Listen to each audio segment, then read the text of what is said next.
Alors, aujourd'hui, on va faire le cours des fractions. Vous vous souvenez des activités de découverte qu'on a fait dans la vidéo précédente et comme une révision générale? Alors maintenant, on va faire le cours. Le cours, ça veut dire ce qu'on a tous appris. D'accord? Alors, on commence maintenant. Alors voilà. Cours. Premièrement, l'écriture fractionnaire. Définition. D'abord, on doit savoir qu'est-ce que ça veut dire l'écriture fractionnaire et ses composants. A et B étant deux nombres décimaux avec B non nul, ça veut dire égal pas à 0.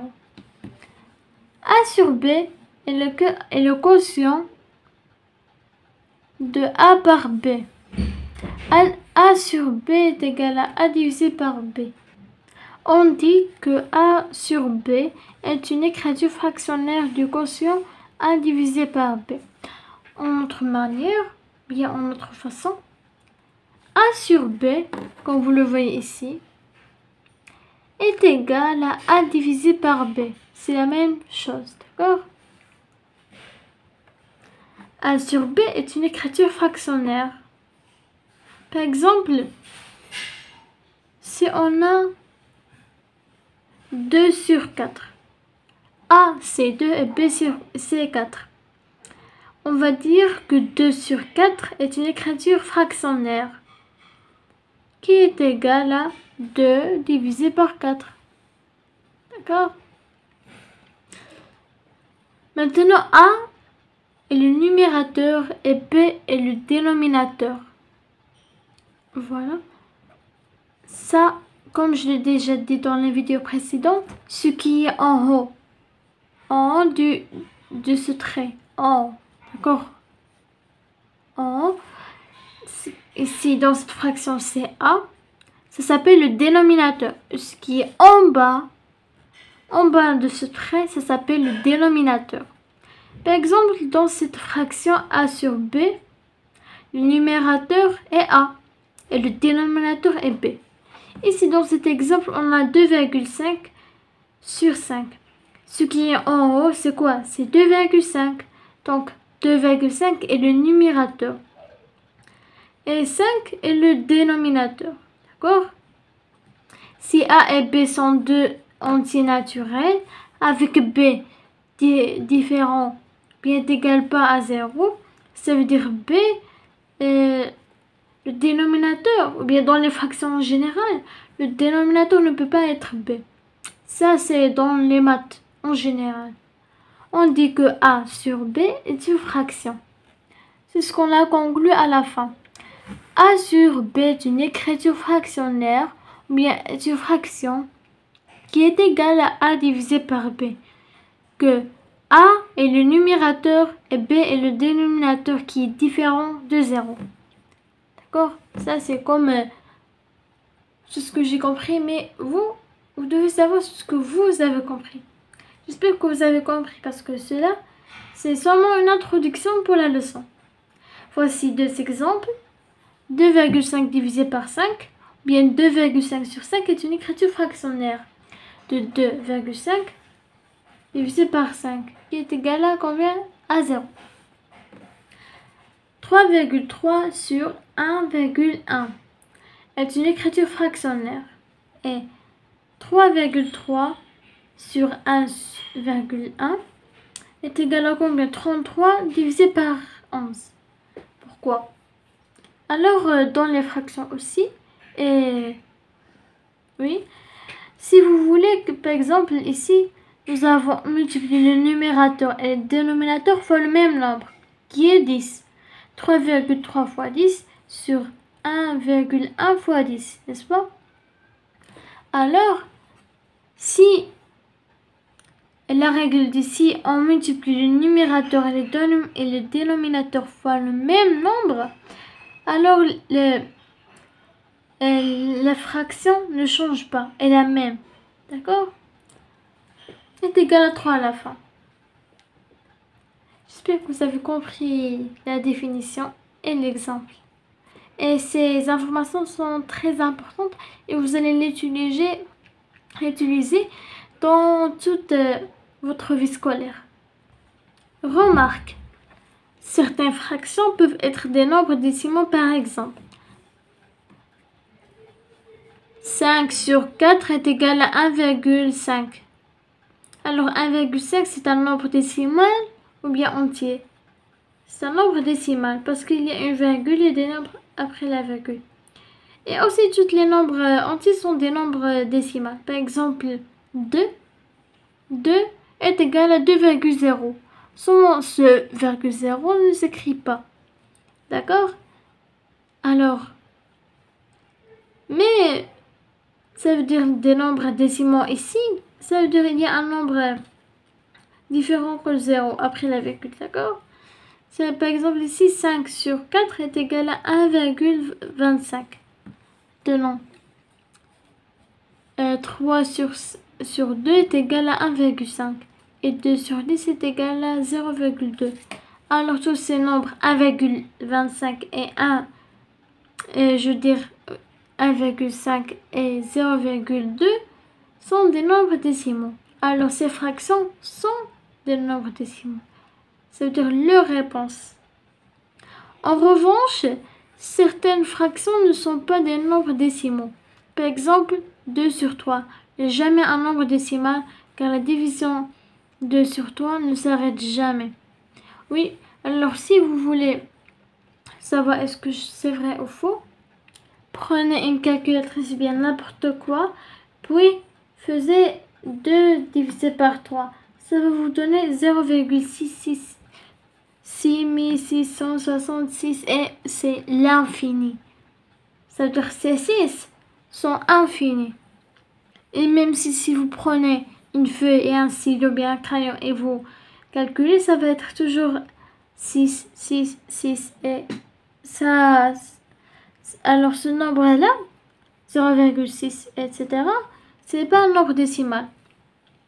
Car la division 2 divisé par 3 ne s'arrête jamais. C'est ce que c'est écrit ici. Ça, ce sont des remarques très importantes. On continue. Tous les nombres décimaux peuvent être écrits sous forme de fractions, dont le dénominateur est 10, 100 ou 1000. Par exemple, ici on a 3,2, c'est pas? Alors, 3,2 est égal à 32 divisé par 100. Alors si on va prendre 32 divisé par 100, ça va être égal à 3,2. Alors ici, quand on a déjà lu au début, 2 sur 10, et 2 divisé par 10 est égal à 0,2. Alors c'est ça ce qu'on a ici, mais seulement c'est presque, comment dire, l'inverse. Ici, ils ont commencé par la division, mais nous, on va faire le contraire. C'est nous qu'on va chercher la division. 1,23 est égal à 123 sur 100, ou bien 0,115 est égal à 115 divisé par 1000. Alors ici, ils ont fait des exemples par 10, 100 et 1000. D'accord? Maintenant, on va faire deuxièmement. Deuxièmement, comparaison des nombres en écriture fractionnaire. Car où les dénominateurs sont les mêmes. Propriétés. Parce qu'il y en a beaucoup de... Alors là, on a une comparaison. J'ai déjà expliqué cela. Ça veut dire on compare ce nombre à un autre. Mais maintenant, on va faire des fractions. Bien des nombres en écriture fractionnaire. D'accord? Alors, ce temps-ci, on va étudier comment comparer des fractions. Ils ont les dénominateurs, les mêmes dénominateurs. D'accord? Alors, qu'est-ce que dit la propriété? La propriété dit si deux fractions ont le même dénominateur. Si deux fractions ont le même dénominateur. Deux fractions. Ça veut dire des nombres en écriture fractionnaire. La plus grande est celle qui a le plus grand numérateur. Alors, on va comprendre plus mieux avec un exemple. 3,6 sur 11 est inférieur, ou bien il est plus petit que 9 sur 11. En d'autres termes, ils ont dit ici, si deux nombres, ils ont deux dénominateurs, même dénominateur, 11 et 11, d'accord? Alors, les numérateurs, ils sont différents. Alors, le plus petit numérateur, c'est bon, c'est la plus petite opération. En effet, le dénominateur est le même. Et 3,6 est plus petit que 9. Alors, puisque ici, on a le même dénominateur, 3,6 est plus petit ou bien est inférieur à 9, alors 3,6 sur 11 est plus petit que 9 sur 11. Vous avez compris? Alors ça, c'est la première propriété où on a le même dénominateur. Maintenant, un autre cas. Cas où l'un des dénominateurs est multiplié de l'autre. On écrit les nombres avec le même dénominateur. Exemple. Comparaison de 5 sur 4 et 13 sur 12. Alors, ici, le deuxième cas. Alors, ici, 5 sur 4 et 13 sur 12. 4 fois combien est égal à 12? 4 fois 3, n'est-ce pas? Alors ici, le dénominateur est multiple de l'autre. Ça veut dire 12 est un multiple de 4. D'accord? Ça veut dire 4 fois quelque chose est égal à 12. N'est-ce pas? Alors ça, c'est le deuxième cas. On va continuer dans notre page 23. Puisque ici 12 est égal à 4 fois 3, donc 12 est un multiple de 4. C'est ce que je viens d'expliquer, bien de dire. Et 5 sur 4 est égal à 5 fois 3 sur 4 fois 3. Alors on va multiplier par le même nombre. Puisqu'on va multiplier par le même nombre, alors 15 sur 12 est égal à 5 sur 4. D'accord? Ça c'est un petit peu, ce sont des règles à apprendre, bien à se souvenir pour toujours. Mais ça va être facile à capter d'après les exercices et tout cela. Alors, 5 sur 4 est égal à 15 sur 12 parce qu'on a multiplié par le même nombre. Et ce nombre est 3. D'accord? On compare alors 15 sur 12 et 13 sur 12, pardon. Alors 13 est inférieur à 15. Ça veut dire 13 est plus petit que 15. Donc 13 sur 12 est inférieur à 15 sur 12. C'est-à-dire, bien, on va remplacer cette 15 sur 12 par le nombre initial ou bien par le premier nombre qu'on avait dans l'énoncé de l'exercice qui est 5 sur 4. Alors, on déduit que 13 sur 12 est inférieur de 5 sur 4. Et c'est ça la bonne réponse. Alors, au début, si vous ne savez pas cette propriété qui est ce cas-là, vous allez dire que 13 sur 12 est supérieur que 5 sur 4. Mais c'est faux, parce que les maths, c'est ça les maths. Ce sont des règles, bien des astuces à savoir. D'accord? On continue. Cas général, c'est-à-dire en général avec presque toutes les fractions. Et si deux fractions ont des dénominateurs différents, on cherche à écrire les deux nombres en écriture fractionnaire, de telle sorte qu'ils aient le même dénominateur, puis les comparer. Alors oui, ça c'est une règle générale qu'on utilise presque avec tous les comparaisons des fractions. Si par exemple, alors voici un exemple pour savoir plus précisément. 3 sur 7 est inférieur à 3 sur 5. Alors dans cet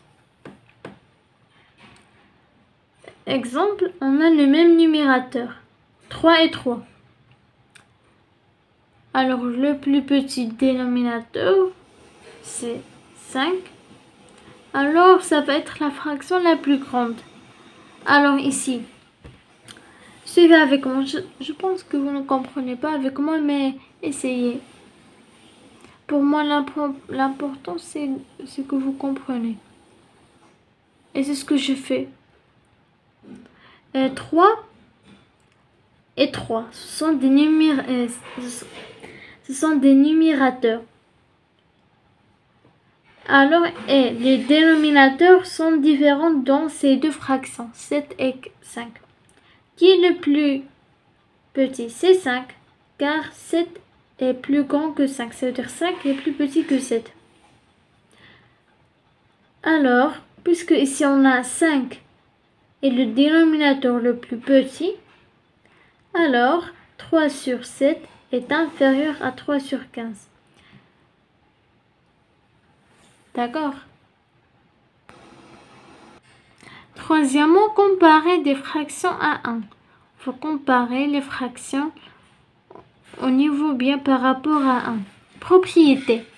A et B sont deux nombres entiers tels que B n'est égal pas à 0. Ça veut dire, c'est comme la définition, que A et B, ce sont des nombres entiers. Entiers, naturels bien sûr. Tel que B est égal pas à 0. Avec un autre lexique mathématique, B est non nul.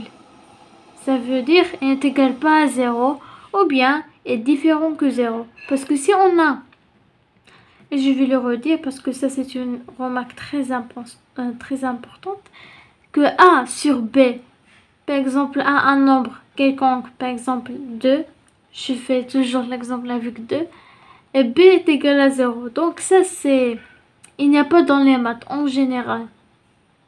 B, ou bien le dénominateur ne peut jamais être 0. On continue.